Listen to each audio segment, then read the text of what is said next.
দেওয়ার জন্য।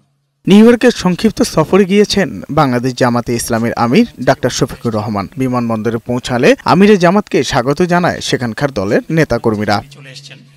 নিউ ইয়র্কের একটি হোটেলে দেশের চলমান রাজনৈতিক পরিস্থিতি নিয়ে স্থানীয় সাংবাদিকদের সঙ্গে মতবিনিময় করেন জামাতে ইসলামী আমির ডাক্তার শফিকুর রহমান। ৭১-এর মুক্তিযুদ্ধের সময় জামাতের অবস্থান নিয়ে প্রশ্ন তোলেন গণমাধ্যম কর্মীরা। এ বিষয়ে জামাতের আমির বলেন, দলের কারণে কোনো ভুল বা কেউ কষ্ট পেয়ে থাকলে তার জন্য তিনি ক্ষমা চান।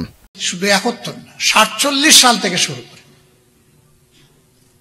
জামাতে ইসলামীর দ্বারা কেউ যদি কোনো কষ্ট পান, কারো দরে কোনো ক্ষতি হয়ে থাকে, আমি সব ব্যক্তি এবং সংগঠনের পক্ষে নিঃশর্তে আমি আপনাদের কাছে ক্ষমা চাই, আপনারা আমাদেরকে ক্ষমা করে দেবেন। অতীতের প্রশ্ন যত তোলা হবে জাতি তত বিভক্ত হবে।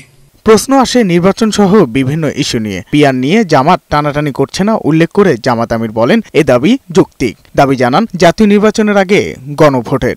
নির্বাচনের আগে আরেকটা নির্বাচন, এটা খুবই যৌক্তিক। ওই দিন যদি নির্বাচন হয়, কিসের ভিত্তিতে নির্বাচন হচ্ছে জনগণ জানবে না। আর সেই গণভোটটা আমরা দাবি করেছি যে এটা অবশ্যই জাতীয় সংসদ নির্বাচনের আগে হতে হবে, যাতে জনগণ সঠিক সিদ্ধান্ত নিতে পারে।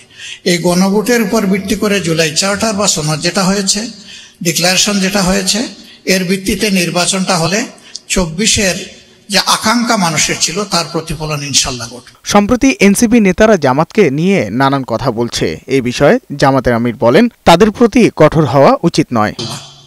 এনসিপির ব্যাপারে এরা আমাদের ছোট ভাই বোন, তাদের অবশ্যই স্যাক্রিফাইস আছে।